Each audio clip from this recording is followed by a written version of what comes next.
오늘 하나님께서 우리에게 주시는 말씀은 에베소서 1장 1절 2절 2절입니다. 같이 읽겠습니다.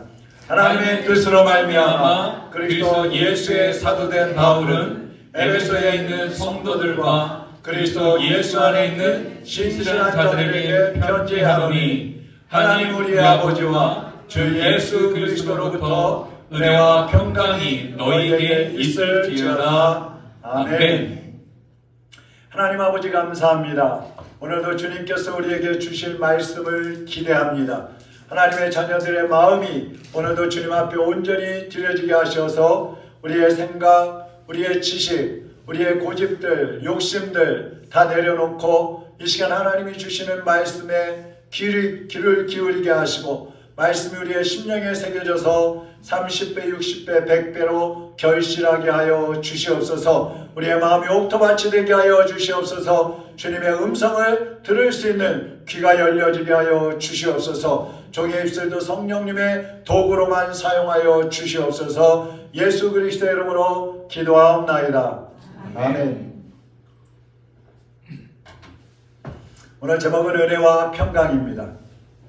지난주에는 우리가 그리스도 안에 거하라 하는 말씀을 드렸었죠. 그리스도 안에서 살아야 한다.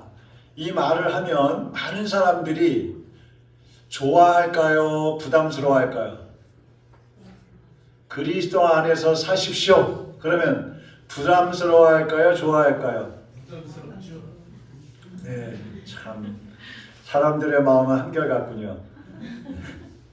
부담스러워하죠. 왜요? 올바로 살아야지. 잘 살아야지. 정직하게 살아야지. 하나님이 보고 계시는데 대다수의 사람들이 이런 부담감을 가져요. 그런데 그 부담보다 오히려 그리스도 안에 살면 하나님의 보호를 받지요. 하나님의 때를 따라 돕는 은혜를 주시죠. 하나님께서 우리의 삶에 함께 하시고 동행하시면서 필요할 때마다 은혜를 더하시기 때문에 사실은 더 큰 복인 것입니다. 그러니까 그리스도 안에서 산다는 것은 사실 우리에게 부담이 되면 안 되고 기쁨이 되고 감사가 되고 은혜가 되어야 되는 거예요. 왜 사람들이 부담스러워할까요? 하나님의 뜻대로 안 사니까 부담스러워하는 거예요. 내가 하나님 말씀대로 살고 있으면 부담스러워할 이유가 없죠. 오히려 하나님 앞에 담대하고 떳떳하고 감사하고 주님과 막 깊은 교제하면서 더 신나는 삶을 살 거 아니에요. 근데 하나님 앞에서 살면 내가 제대로 마음대로 내 하고 싶은 대로 내 욕심대로 할 수가 없으니까 부담스러워하는 거예요. 지난 금요일까지 우리가 다니엘 기도에 이제 다 끝났습니다. 이 다니엘 기도의 강사들은 대부분이 다 간증이에요. 간증. 근데 그들이 하는 간증을 들어보면 공통점이 있어요. 20명의 그 간증자들 19명하고 마지막 날은 한 10명 정도가 있죠. 그러니까 거의 30명의 간증자들의 공통점 뭘까요? 첫째, 감당하기 어려운 고난을 겪었다는 거예요. 인생에 어떻게 보면 가장 밑바닥까지 내려갔던 사람들이라는 거예요. 두 번째 공통점, 그 고난과 그 어려움을 극복하고 이겨냈다는 거예요. 이것이 그들의 공통점이에요. 근데 그들에겐 또 한 가지의 공통점이 있어요.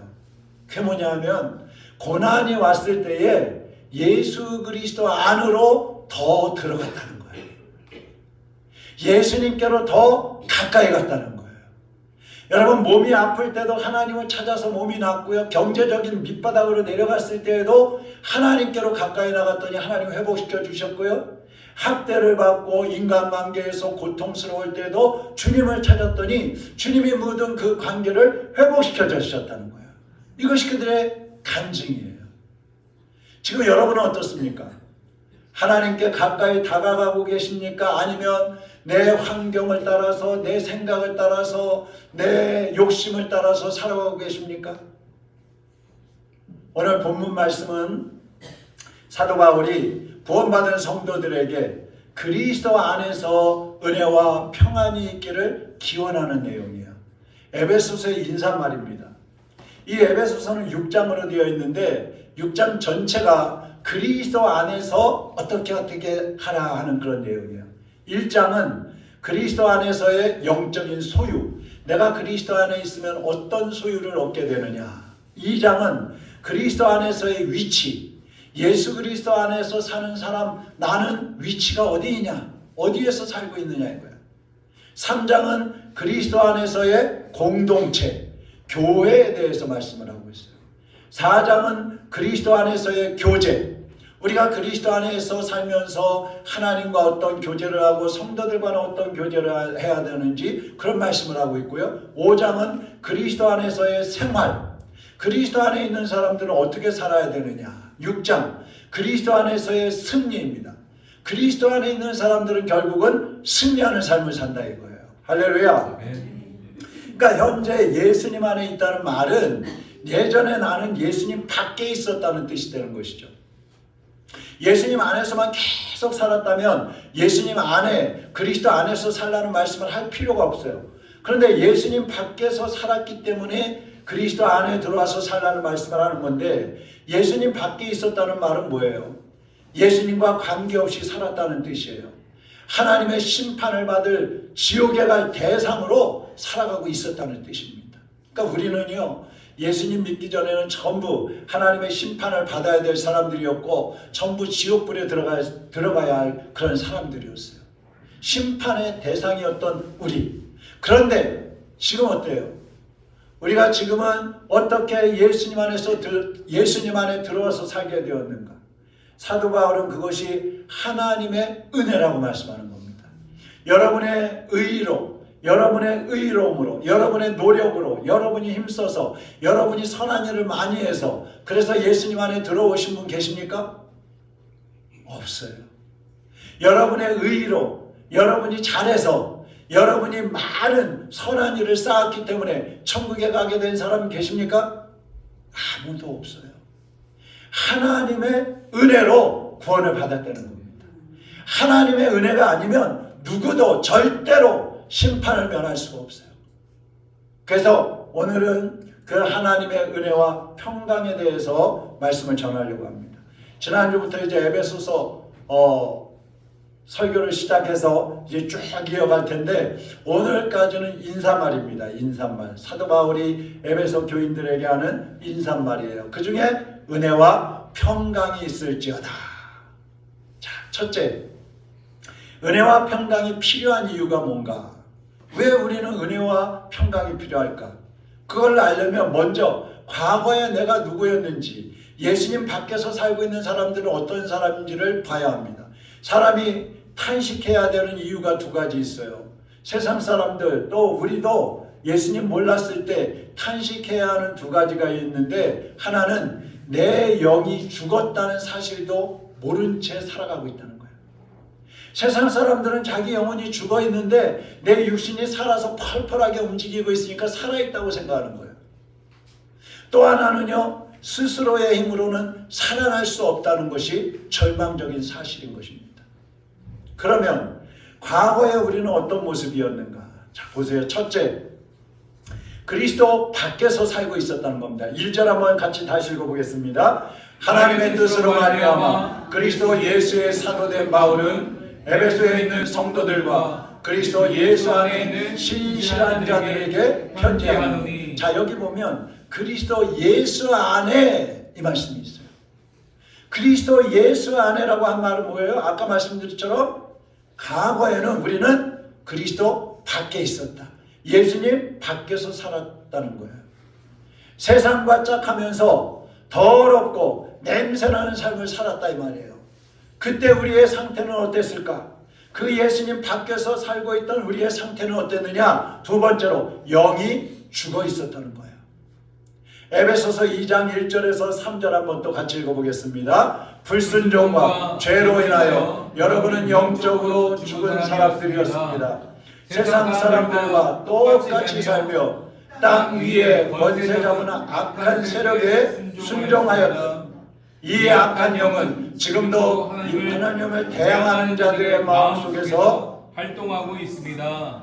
우리 모두 저들과 똑같이 죄된 본성을 쫓아 행하고 육체와 마음이 원하는 대로 온갖 일을 저질렀습니다.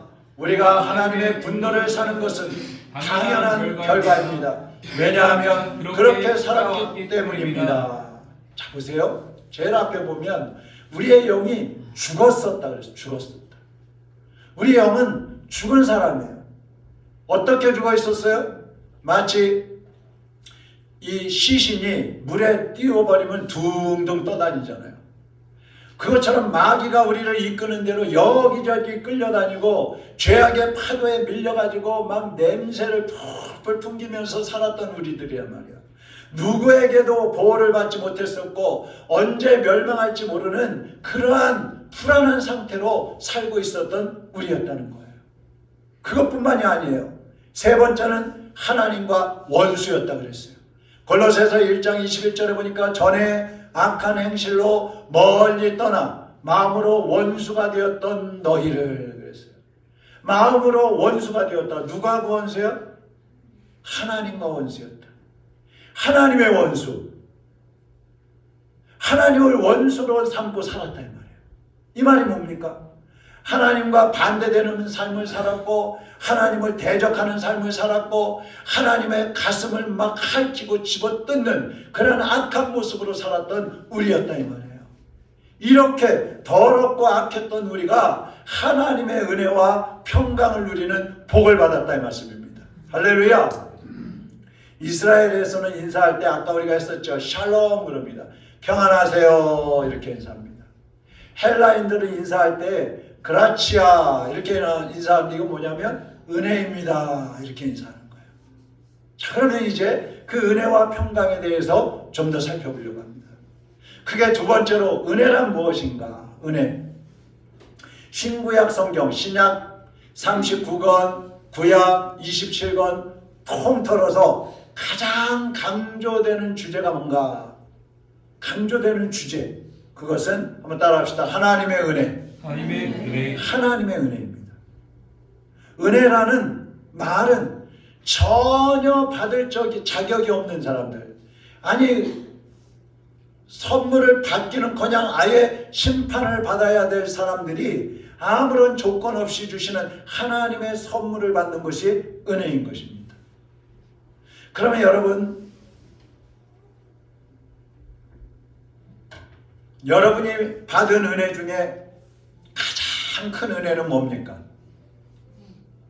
우리가 받아야 할 은혜 중에 가장 큰 은혜는 뭘까요? 네?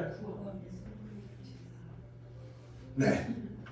잘 배웠어요. 누가 목사인지. 심판받아야 할 사람들이 오히려 죄 용서를 받고 구원받는 것. 이것이 가장 큰 은혜인 것입니다. 보통 사람들은 기도할 때 하나님 건강하게 해주세요. 하나님 물질의 복 주세요. 하나님 자녀들이 잘 되게 해주세요. 좋은 대학 가게 해주세요. 직장 잘 들어가게 해주세요. 좋은 배우자 만나게 해주세요. 이런 기도들 하잖아요. 근데 그런 기도보다 먼저 해야 될 것이 하나님 나의 죄를 용서해 주시고 나를 구원해 주세요. 이 기도를 먼저 해야 되는 거예요. 다른 거 다 있어도 죄 용서를 받지 못하면 구원받을 수 없어요.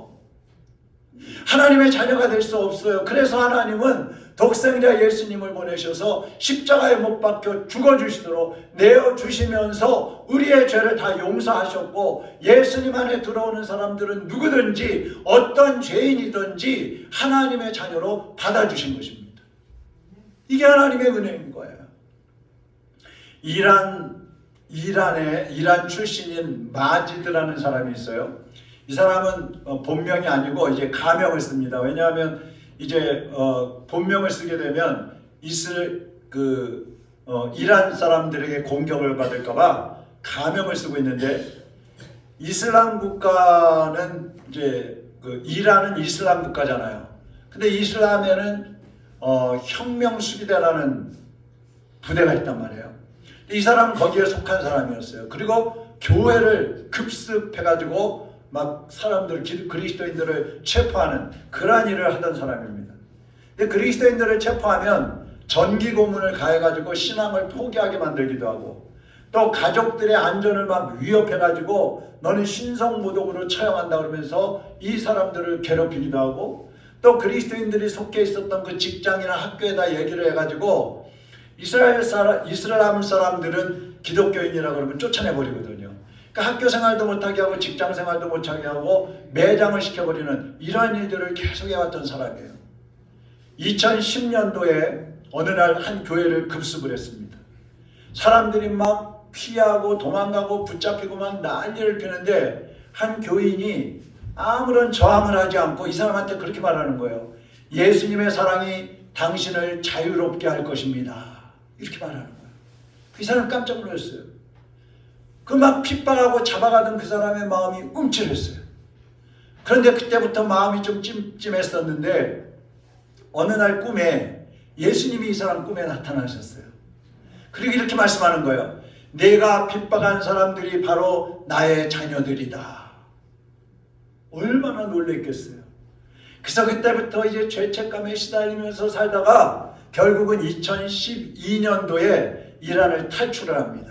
그리고 터키로 가요. 지금의 튀르키예라고 그러죠. 터키로 도망가가지고 거기에서 기독교 선교사를 만나서 하나님 말씀을 배우기 시작해요. 그리고 독일로 갔어요. 그래서 지금은 독일에서 이란에 있는 그 기독교인들을 구출하고 또 그 기독교인들에게 비자를 발급하고 또 피난 나온 사람들, 그 이슬람교를 피해서 나온 사람들을 쉴 수 있는 그런 쉼터를 운영하고 있다고 합니다. 자, 여러분 보세요. 이 마지드라는 사람은 하나님을 대적한 사람들이에요. 성도들을 핍박하고 죽이고 고문을 가하던 악한 사람이었어요. 이 악한 사람 하나님이 보실 때 어떻게 하셔야 되겠어요? 벌을 내리셔야 되겠죠. 심판하셔야 되겠죠. 징계하셔야 되잖아요. 우리 같으면 어떻게 하겠어요? 대적하겠죠. 그런데 하나님은 그 사람의 죄를 용서하시고 하나님은 그 사람을 구원하셔서 지금은 하나님의 일꾼으로 사용하고 계시는 것입니다. 이것이 하나님의 은혜인 거예요. 우리도 한번 살펴보세요. 여러분도 한번 자신을 돌아보세요. 여러분이 하나님께 은혜 받을 만한 사람이었어요? 여러분이 하나님께 복을 받을 만한 사람들이었습니까? 우리도 하나님을 대적하고 우리도 예수님 모실 때에 하나님이 어디 있어? 그리스도인들 괜히 미워하고 교회를 핍박하던 사람들이잖아요. 그런데 하나님의 은혜로 오늘 우리가 구원받고 하나님의 자녀가 되어서 여기서 이렇게 하나님을 찬양하고 있는 거예요. 이것이 하나님의 놀라운 은혜인 것입니다. 그리스에서는 은혜를 뭐라고 한다 그랬어요? 그라치아라고 한다 그랬어요. 그라치아. 이 말은 공짜라는 뜻이 들어있어요. 공짜. 한때에 그 로마 사람들이 너무 그 추수가 많이 되니까 곡물이 많아가지고 지중해 하나에다 갖다 버릴 때가 있었어요. 근데 팔레스타인이 로마의 식민지로 있을 때에 이 사람들은 먹을 게 없는 거예요. 그러니까 로마 사람들한테 그거 버리는 거 우리한테 좀 주시면 안 돼요? 그래서 로마 사람들이 팔레스타인 사람들한테 그 곡물을 주기 시작했습니다. 그랬더니 팔레스타인 사람들이 뭐라고 인사하냐면 그라치아 이렇게 인사했어요. 은혜입니다. 감사합니다. 그러니까 로마 사람들이 팔레스틴 그 사람들에게 곡식을 공짜로 준 것처럼 하나님께서는 아들 예수님, 독생자 예수님을 아무 조건 없이 우리한테 내어주시면서 우리에게 영원한 생명을 공짜로 주신 거예요. 공짜로. 로마서 5장 8절 같이 한번 읽어보겠습니다. 우리가 아직 죄인 되었을 때 그리스도께서 우리를 위하여 죽으심으로 하나님께서 우리에게 대한 자기의 사랑을 확증하셨느니라. 아멘. 자, 하나님이 언제 우리에게 구원의 은혜를 주셨어요? 예수님이 언제 우리를 위해서 십자가에 못 박혀 죽으셨어요? 우리가 죄인일 때 쓸모없고 심판받아야 할 그런 죄 가운데 있을 때에 우리를 위해서 예수님을 보내주셨고 예수님은 우리를 위해서 십자가에 못 박혀 죽어주신 거예요. 하나님께서 인간을 창조하시고 아담 하와한테 너희들 선악과 따먹지 마라. 그거 먹으면 죽는다. 반드시 죽는다. 그렇게 말씀하셨어요. 근데 아담 하와가 이 뱀한테 사탄에게 그 시험에 넘어가가지고 선악과를 따먹어 버렸잖아요. 그러면 이제 죽어야 되는 거잖아요. 근데 그 죽어야 할 마땅한 아담과 하와에게 하나님이 약속을 주셔요. 약속. 그것이 창세기 3장 15절인데 내가 너로 여자와 원수가 되게 하고, 여기 너는 사탄이에요. 너의 후손도 여자의 후손과 원수가 되게 하리니 여자의 후손은 내 머리를 상하게 할 것이요 너는 그의 발꿈치를 상하게 할 것이니라. 여기 여자의 후손은 예수님이에요. 장차 구주가 오셔서 아담아와 네가 타락했지만, 하나님의 말씀을 어기고 타락해서 이제 죽게 되었지만, 장차 예수 그리스도 구원의 주님이 오셔서 사탄의 머리를 깨뜨리고 너를 구원할 것이다. 너희의 자손들을 구원할 것이다. 이러한 약속을 주신 거예요. 그리고 아담 하와에게 양을 잡아서 가죽옷을 입히고 이제 에덴 동산에서 쫓아내게 되는 거죠. 그때 그 가죽옷을 입히기 위해서 잡았던 양이 바로 예수님, 피 흘려 죽으시는 예수님을 상징하는 것입니다. 여러분, 은혜라는 것은 내가 잘해서 받는 게 아니에요. 하나님이 우리를 사랑하셔서 주시는 것입니다. 내가 잘해서 은혜를 받고 구원을 받으며 천국에 가서 전부 자기 자랑하느라고 아마 그냥 시끌시끌할 거예요, 천국이. 네? 나는 교회 가서 나는 화장실 청소를 했어. 나는 식사 봉사했어. 나는 찬양대 했어. 나는 밖에 나가서 구제도 했어. 나는 못된 사람들 욕하고 대적하지 않고 돌봐줬어. 나는 그 아들을 데려다 키웠어. 전부 자기 자랑하느라고 아마 시끌시끌할 거예요. 그런데 내가 잘해서 구원받은 게 아니니까 하나님 앞에 가서 하나님 감사합니다. 감사합니다. 찬양합니다. 찬양합니다. 그거밖에 할 게 없는 거예요. 누구든지 하나님의 이 은혜를 받으려면 예수님 안으로 들어와야 합니다. 그럼 어떻게 예수님 안으로 들어갈 수가 있어요? 예수님이 우리의 죄를 대신해서 십자가에 못 박혀 죽으시고 3일 만에 다시 부활하시고 승천하셨고 지금도 살아계시고 그분은 다시 오신다는 사실을 믿어야 구원을 받을 수가 있는 거예요. 그래야 예수님 안으로 들어갈 수 있는 것입니다. 오늘 여기 계신 분들은 예수 그리스도의 죽으심과 부활을 믿고 주님이 주신 그 생명을 얻고 주님 다시 오시는 그날을 기대하면서 소망 가운데 살아가는 하나님의 자녀들인 줄로 믿습니다.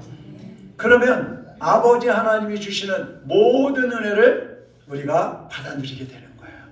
그리고 끝없는 그 사랑과 그 은혜를 나누는 삶을 살아갈 수가 있는 거예요.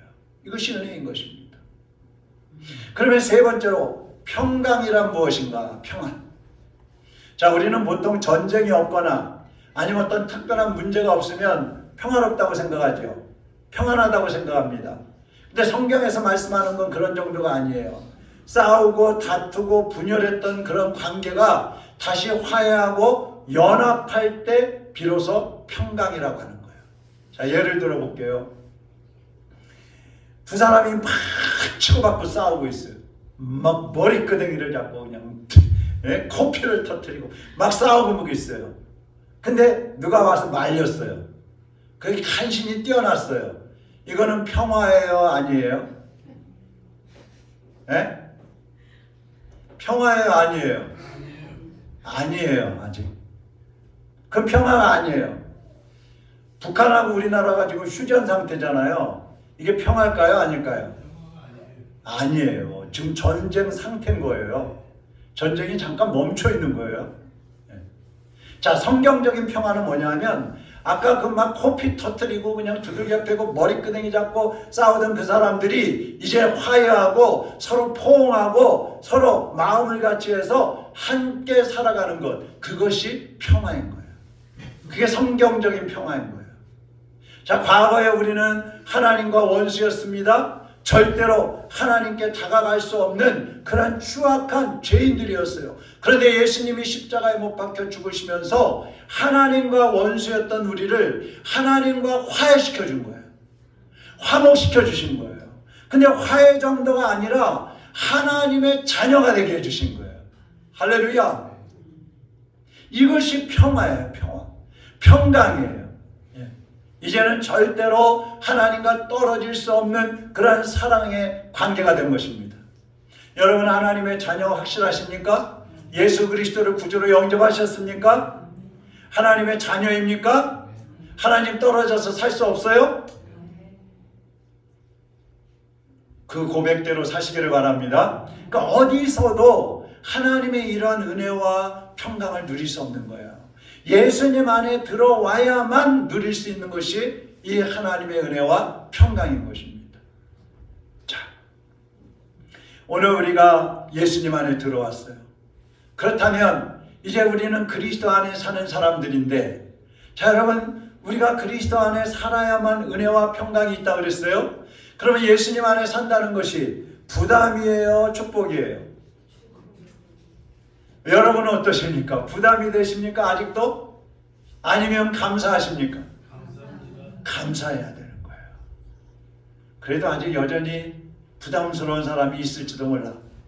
난 나가서 내 말 행동은 하나님이 별로 기뻐하시는 그런 행동이 아닌데 아직 그 습관 못 끊었는데 아직 그거 못 끊었는데 어떡하지? 아직도 부담스러운 분이 있을 거예요. 근데 여러분, 결단을 하셔야 됩니다. 예수님 안에서 오늘 나는 내가 그동안 내 마음에 꺼리 끼고 하나님이 보실 때 기뻐하시지 않는 삶을 살았던 것, 오늘 이 시간에 끊어버리리라. 주님의 십자가에 못 박아버리리라. 그리고 나는 주님의 은혜와 그 평강을 누리면서 살겠다는 각오와 결단을 하시기를 바랍니다. 그럼 주님이 도와주시는 거예요. 로마서 14장 18절 19절 같이 한번 읽어보겠습니다. 시작. 이로써 그리스도를 섬기는 자는 하나님께 기뻐하심을 받으며 사람에게도 칭찬을 받느니라. 이러므로 우리가 화평일과 서로 대의를 힘쓰나니. 자, 여러분이 예수님 안에서 이제 은혜와 평강을 누리기를 축복합니다. 그리고 세상 사람들 앞에서 덕을 세우고, 그래서 그들에게 또 하나님의 평안과 하나님의 은혜를 나눠주는 그런 일꾼들이 되어서 하나님을 기쁘시게 하고 세상 사람들을 평화롭게 하는, 평안으로 인도하는 그런 하나님의 일꾼들이 되시기를 주님의 이름으로 축원합니다. 여러분이 가는 곳곳마다 평강이 넘쳐야 돼요. 여러분이 가는 곳곳마다 은혜가 넘쳐야 돼요. 여러분이 이제는 그 역할을 해야 되는 거예요. 나 은혜 받았어. 나는 지금 마음이 평안해. 근데 너만 평안하냐? 당신만 은혜롭습니까? 이러면 안 되잖아요. 그러니까 여러분이 가는 곳마다 여러분의 그 받은 은혜, 여러분이 가지고 있는 그 평안을 여러분의 가족들, 친척들, 이웃들에게 나눠주면서 함께 주님 안으로 들어와서 하나님이 주시는 은혜와 평강을 누리게 되기를 주님의 이름으로 축원합니다. 기도하겠습니다. 하나님 아버지, 감사합니다. 우리를 심판하고 지옥에 보내지 않으시고 예수 그리스도를 통해서 하나님의 자녀로 삼아주신 것을 감사를 드립니다. 그리스도 안에 살게 하여 주신 것을 감사드립니다. 하나님의 은혜와 평강을 누리며 살게 하신 것을 감사를 드립니다. 이제는 받은 은혜, 받은 그 평안을 세상에 불안해하고 초조하고 두려워하고 죽어가는 영혼들에게 전하게 하시고 나누게 하셔서 우리 성도들이 가는 곳곳마다에 하나님의 은혜가 충만하고 주님의 평강이 흘러 넘치게 하여 주시옵소서. 예수 그리스도의 이름으로 기도하옵나이다. 아멘.